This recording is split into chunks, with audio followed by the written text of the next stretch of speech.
अस्सलाम वालेकुम नाज़रीन, डॉक्टर दानिश रियल फोकस के साथ हाजिर है। कई अरसे से हम आपको कई अहम तरीन इंफॉर्मेशंस जो हैं वो आपके सामने ला रहे हैं और अब भी ये इंफॉर्मेशन बहुत ही इम्पॉर्टेंट है और दोनों तरफ की तरफ जो इंफॉर्मेशन रिलायबल सोर्स से हमें पता चली है वो हम आप तक ला रहे हैं। एक तो ये है कि 15 तारीख बहुत अहम है। 15 तारीख को आपको पता है कि सुप्रीम कोर्ट में वो 3 रुकनी बेंच इलेक्शन कमीशन के हवाले से जो पंजाब में इलेक्शन कराना है उसके हवाले से आपके सुनने जा रहा है 15 मई को। और आपको याद होगा कि इस सिलसिले में इस 3 रुकनी बेंच ने वाज़ेह तौर पर एक बात कही थी कि या तो ये सियासी जमातें बैठकर कोई हल निकालें और कोई डेट दें और ऐसी कोई डेट हो जिसमें इमरान राज़ी हो जाए तो हम वो आपकी तरफ दे देंगे।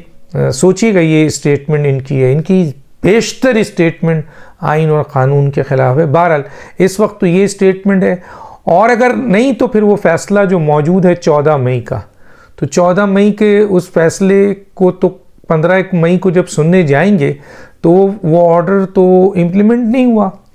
इस सिलसिले में इलेक्शन कमीशन ने सुप्रीम कोर्ट में भी रिव्यू के लिए डाला है कि आपने हमारे इख्तियारात में दखल अंदाजी की है, आप ये नहीं कर सकते। दूसरी तरफ उन्होंने पार्लियामेंट से कहा है कि जी पार्लियामेंट आप ये देखें कि हमारे आइनी इख्तियारात में सुप्रीम कोर्ट इंटरफेयर कर रहा है।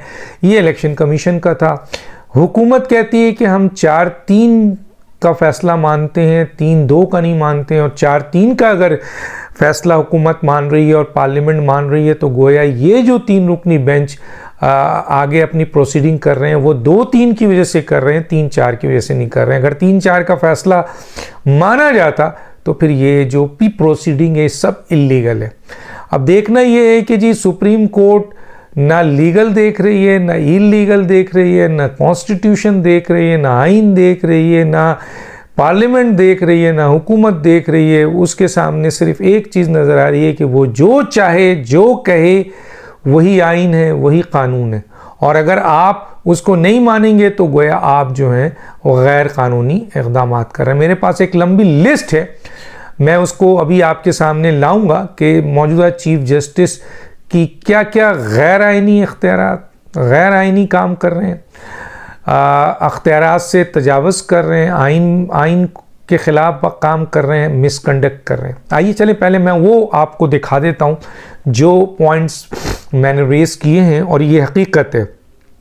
सबसे पहले तो ये है कि आपने मौजूदा चीफ जस्टिस ने 63A के ऊपर जो फ़ैसला दिया था उसके ऊपर ख़ुद 5 रुकनी बेंच में 2 जजेस ने कहा था कि ये री राइटिंग ऑफ द कॉन्स्टिट्यूशन है।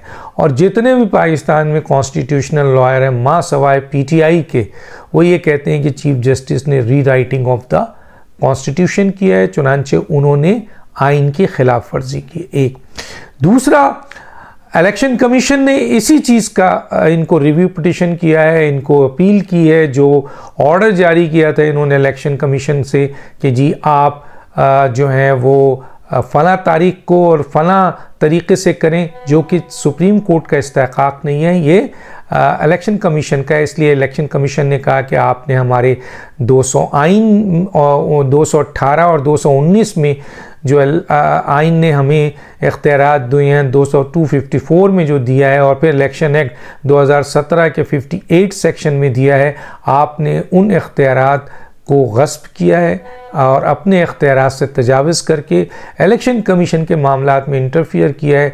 चुनांचे ये जो रिटर्न अपील है ये एक तरीके से चार्जशीट है मौजूदा इस बेंच के ऊपर और चीफ जस्टिस के ऊपर। एक बात। दूसरी बात, उसके अलावा सुप्रीम कोर्ट ने मौजूदा चीफ जस्टिस ने काजी फाइज़ ईसा और उनके जो दूसरे सीनियर साथी थे 2 बेंच के फ़ैसले को अपने एक सर्कुलर से जो है वो आपके ख़त्म किया था, जो कि 189 के तहत सुप्रीम कोर्ट के 2 जजेस की ये जो जजमेंट थी, ये सुप्रीम कोर्ट की जजमेंट थी और इसको किसी भी सर्कुलर से, किसी फैसले से ख़त्म नहीं किया जा सकता। चुनांचे ये भी एक गैर आइनी अमल हुआ है जो चीफ जस्टिस से हुआ है। इसके अलावा पार्लियामेंट के आपके एहतसाबी कानून को कानून बनने से पहले चीफ जस्टिस साहब ने 8 रुकनी बेंच बुलाया और उसके बाद उस कानून बनने से पहले उसको मुअत्तल कर दिया और उसके बाद ये एक कानून भी बन गया, स्पीकर ने नोटिफाई भी कर दिया।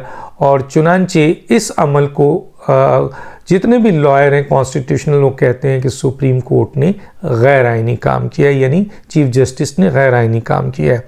इसके अलावा आपके अल कादिर जो ट्रस्ट का केस था अभी इमरान खान के ऊपर, इसके ऊपर जो एहतसाब अदालत है उसने वारंट इशू किए और जो हाई कोर्ट है उसने इसको कानूनी करार दिया और उसके ऊपर सुप्रीम कोर्ट ने 48 घंटे के अंदर इसकी प्रोसीडिंग की और उसको गैर कानूनी सारे अमल को करार दिया।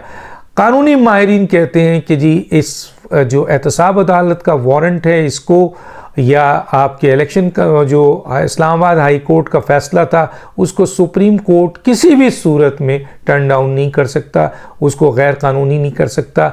और इनको अगर कोई बेल चाहिए, कुछ चाहिए, तो उनको एहतसाब अदालत की तरफ जाना था। चुनांचे ये सुप्रीम कोर्ट का एक्ट और फैसला गैर आइनी और गैर कानूनी है।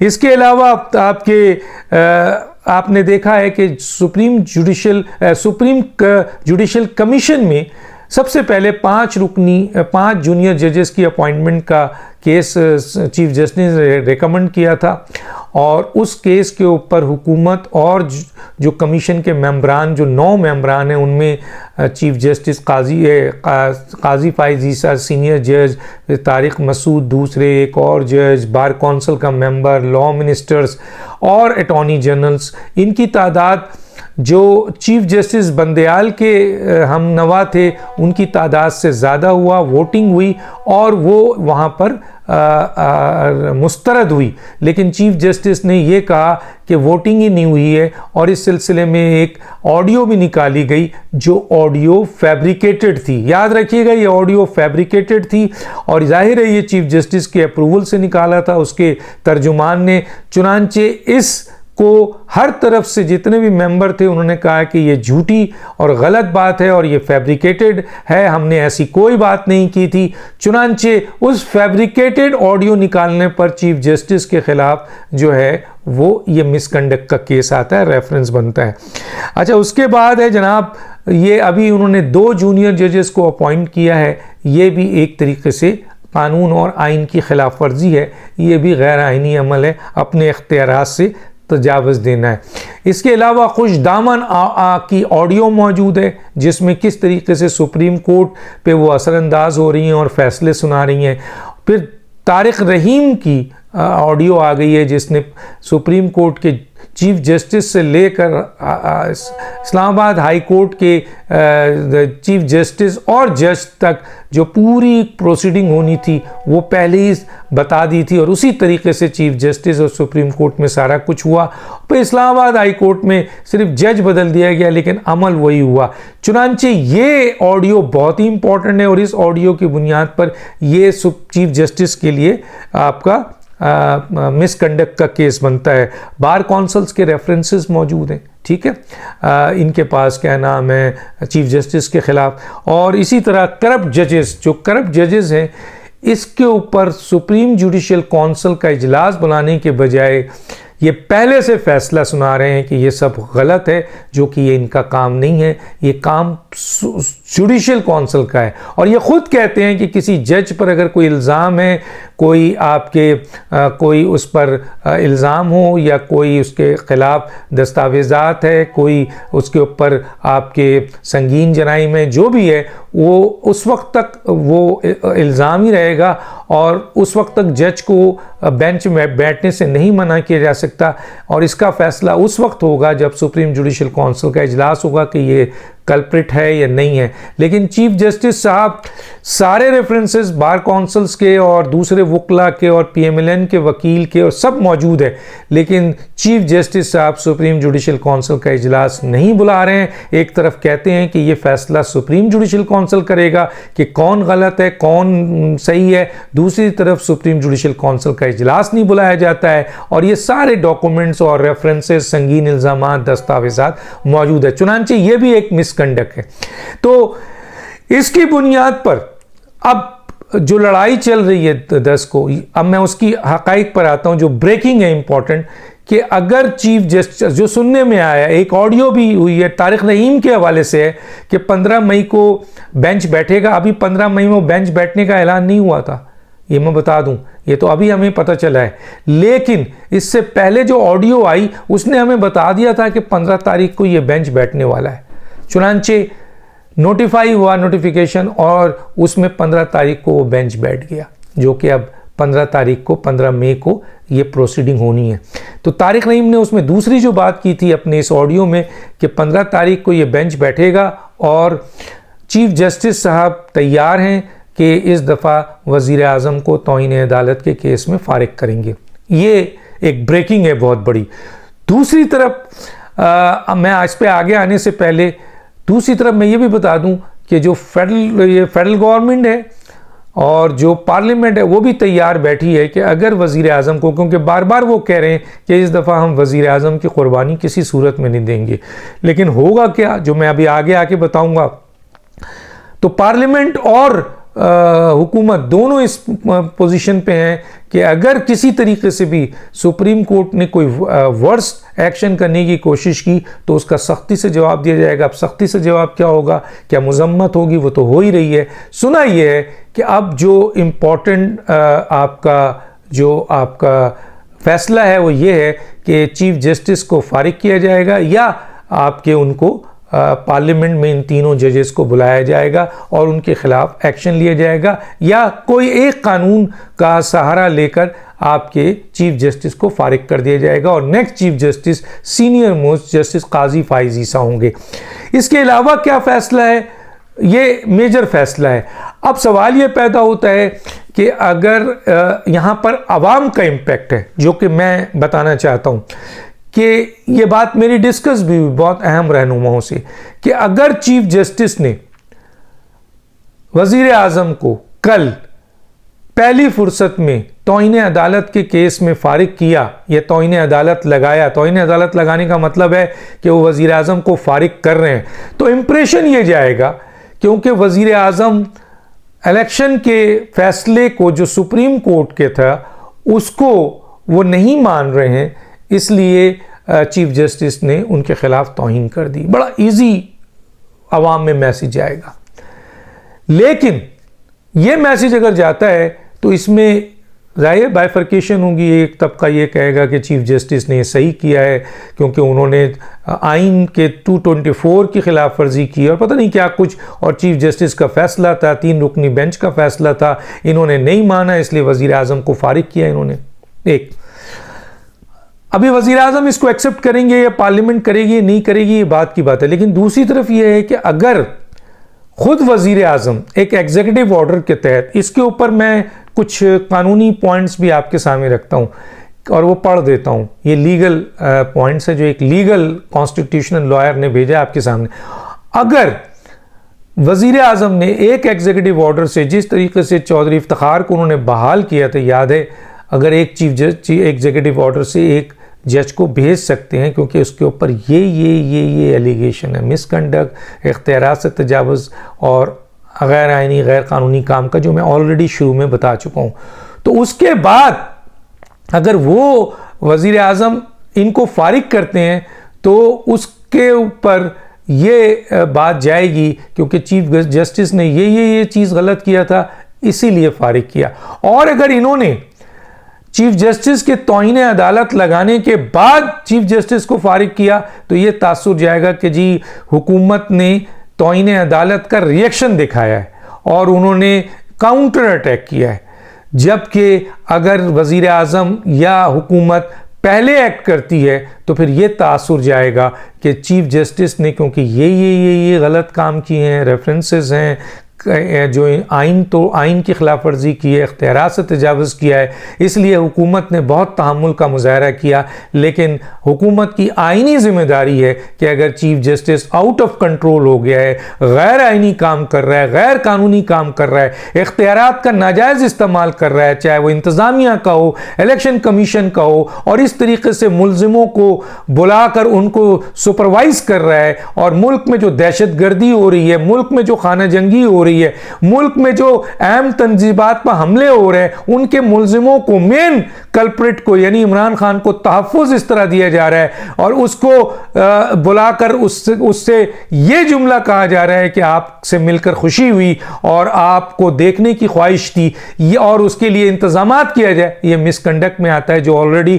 काबीना कह चुकी है। इस पर अगर चीफ जस्टिस को पहले भेजते हैं तो ये तासुर जाएगा कि अवाम में कि जनाब हुकूमत ने आइनी जिम्मेदारी निभाई है, और एक ऐसे चीफ जस्टिस को जो अपने इस मनसब का गलत अपने मनसब को इस्तेमाल कर रहा था और इसका गलत इस्तेमाल कर रहा था, अपने इख्तियारात को नाजायज़ इस्तेमाल कर रहा था, गैर आइनी गैर कानूनी काम कर रहा था और मुल्क में इंसाफ की धज्जियां बिखेर रहा था, और इससे सुप्रीम कोर्ट के एतमाद और सुप्रीम कोर्ट के मनसब, इस मनसब पे जो ओहदा था और सुप्रीम कोर्ट के ऊपर अवाम का एतमाद ख़त्म हो रहा था और इंसाफ जो है वो कत्ल हो रहा था, इंसाफ ज़ाया हो रहा था। तो हुकूमत ने आइनी जिम्मेदारी निभाते हुए इस चीफ जस्टिस को फारिग कर दिया, तो ये पॉइंट ऑफ व्यू जाएगा। लेकिन अगर पहले चीफ जस्टिस ने तौहीन अदालत कर दी और बाद में आपने फारिग किया, तो लोग ये कहेंगे कि हुकूमत को क्योंकि तौहीन अदालत मिली है तो हुकूमत ने इसका रिएक्शन दिखाया। ये बहुत ही इंपॉर्टेंट पॉइंट है। आप देखें, मैं आपको वो लीगल पॉइंट भी पढ़ देता हूँ। देखें, चौधरी इफ्तिखार की बतौर चीफ जस्टिस पाकिस्तान बहाली का नोटिफिकेशन 22/3/2009 इस बात का सबूत है। फिर 9/8/2009 को लाहौर हाई कोर्ट के 4 जजेस जनाब साकिब निसार, आसिफ सईद कोसा, अजमत सईद और उमर अता बंदयाल नए सिरे से तैनाती 9/8/2009 को दोबारा हलफ और बगैर कंफर्मेशन के सुप्रीम कोर्ट ले आना, ये भी अमल हुआ है। यानी या चौधरी इफ्तिखार की बहाली का नोटिफिकेशन गलत है या इन 4 जजों की दोबारा बहाली गलत है। वो कॉन्स्टिट्यूशनल लॉयर ये कह रहे हैं। हालांकि ये सब 3/11/2007 को जनरल परवेज मुशर्रफ के एक एग्जीक्यूटिव ऑर्डर से माजूल हुए थे। दोनों अलग अलग रोनुमाई व ओहदों पर दोबारा फाइज होना, यानी चौधरी इफ्तिखार का भी और इनका भी होना मतजाद है। दोनों में से एक ऑर्डर वापस लिया जाए, हालांकि दोनों के पीछे कोई आइनी या कानूनी तावील नहीं है। अगर चौधरी इफ्तिखार की बहाली का नोटिफिकेशन गलत है तो उमर अता बंदयाल समेत दीगर जजेस सुप्रीम कोर्ट इनके तवस्सुत से तैनाती भी कलअदम होगी। अगर चीफ जस्टिस अपने ओहदे का अहल नहीं था तो इनके हाथ से सुप्रीम कोर्ट ले जाया जाना भी कलअदम होता है। तो PLD 2009 सुप्रीम कोर्ट 879 इन्होंने बताया है कि इसके तहत ये है। तो चीफ एग्जीक्यूटिव उस नोटिफिकेशन को डीनोटिफाई कर देगी और चीफ जस्टिस फारिग हो जाएंगे। ये चंद अहम बातें थी। अब देखते हैं कि 15 तारीख को कौन इनिशियल एक्शन लेता है, क्योंकि मैं हमेशा कहता हूं कि जो पहल करेगा, जो इनिशिएटिव लेगा वही सिकंदर है। और इस वक्त जो सूरत हाल है, और दूसरी तरफ मौलाना फजल रहमान, पीपल्स पार्टी, PMLN, एक अवाम का समुंदर जो है वो आ रहा है वहाँ आपके इस्लामाबाद।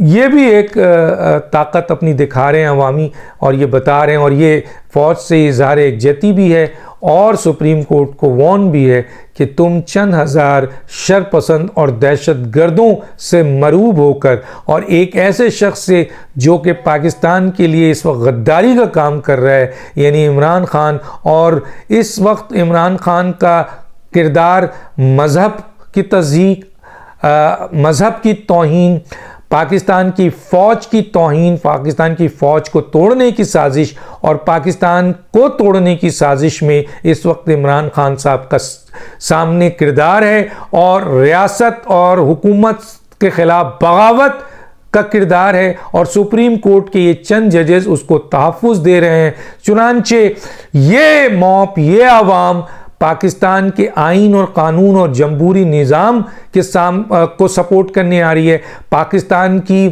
फ़ौज को सपोर्ट करने आ रही है और वाज़ेह तौर पर सुप्रीम कोर्ट के इन 3 रुकनी बेंच के जजेस को वार्न करने आ रही है कि आवाम का जम्मे गफ़ीर इसे कहते हैं। अगर आवाम आगे बढ़ी तो फिर वो आपके मुझे इंफॉर्मेशन मिनिस्टर का ये जुमला यहाँ पे रखा जाता है और मरियम नवाज साहिबा का कि अगर आवाम ने ये महसूस कर लिया कि सुप्रीम कोर्ट के अंदर सहूलतकारी हो रही है और दहशतगर्दों की सहूलतकारी हो रही है, मुल्क दुश्मनों की सहूलतकारी हो रही है और पाकिस्तान तोड़ने वालों की सहूलतकारी हो रही है, तो ये वहाँ भी जा सकते हैं। क्योंकि जब ये जिना हाउस गए जो सबसे मुकद्दम पाकिस्तान का हिस्सा था, वहाँ इन चीफ जस्टिस और इन जजेस ने कोई एक रिमार्क नहीं किया, बल्कि उस शख्स को जो इन तमाम चीज़ों का पैदावार है और ये मेन कल्प्रिट है, उसको इज्जत दी जा रही है, उसको फैसिलिटेट किया जा रहा है, उसको कानून से निकाला जा रहा है,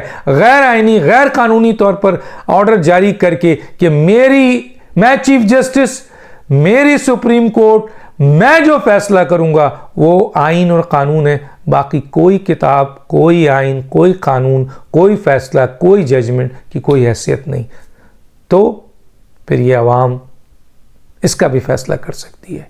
डॉक्टर दानिश को इजाज़त दीजिए। अल्लाह हाफिज़।